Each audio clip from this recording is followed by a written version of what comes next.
আসসালামু আলাইকুম প্রিয় মেহনতি চাকরি প্রত্যাশী ভাই ও বোনেরা, ঈদের আগাম শুভেচ্ছা। আপনারা যারা 51তম বিসিএস পরীক্ষা দেবেন এবং বিসিএস কনফিডেন্সের বিভিন্ন মিলনায়তনে ভর্তি আছেন, তারা সকলেই জানেন আমার পরিকল্পনা ক্লাসের মতো পরীক্ষার মতো চলবে। আমার সাথে অ্যাসাইনমেন্ট ওয়ার্ক করতে হবে। 12টি বইকে আমরা প্রথমে পড়তে বলবো, দ্বিতীয়বার পড়ে আন্ডারলাইন করতে বলবো, তৃতীয়বার পড়ে কুইজ আকারে 300 কোয়েশ্চেন এবং টিকা আকারে 50টি কোয়েশ্চেন করে একটা গাইডের মতো প্রস্তুত করে আমাদের বিভিন্ন শাখার অফিসারদের কাছে আপনার জমা দিতে হবে।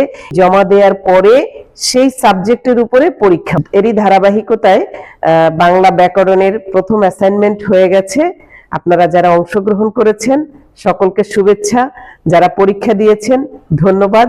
যারা অংশগ্রহণ করেননি, পরীক্ষা দেননি, তাদের ফাইন নিয়েছে। সামনে যেহেতু আমাদের ঈদের একটা ছুটি রয়েছে, সেই ছুটিকে আমরা রুটিনের মধ্যে নিয়ে আসতে পারি। আমাদের দ্বিতীয় অ্যাসাইনমেন্ট বাংলাদেশ বিষয়াবলী, অনেক বেশি পড়া। আমরা এই ঈদের ছুটিতে বাংলাদেশ বিষয়াবলীর অ্যাসাইনমেন্টই করব। অ্যাসাইনমেন্ট জমা দিতে হবে 27শে মার্চ, পরীক্ষা হবে 31শে মার্চ। বিভিন্ন শাখায় যারা ভর্তিকৃত স্টুডেন্ট আছেন তারা সকলেই অ্যাসাইনমেন্ট ওয়ার্কটি প্রস্তুত করবেন। 27শে মার্চের মধ্যে জমা দেবেন, 31শে মার্চ পরীক্ষা দেবেন। যারা পরীক্ষা দেবেন না তাদের ফাইন দিতে হবে। Thank you very much.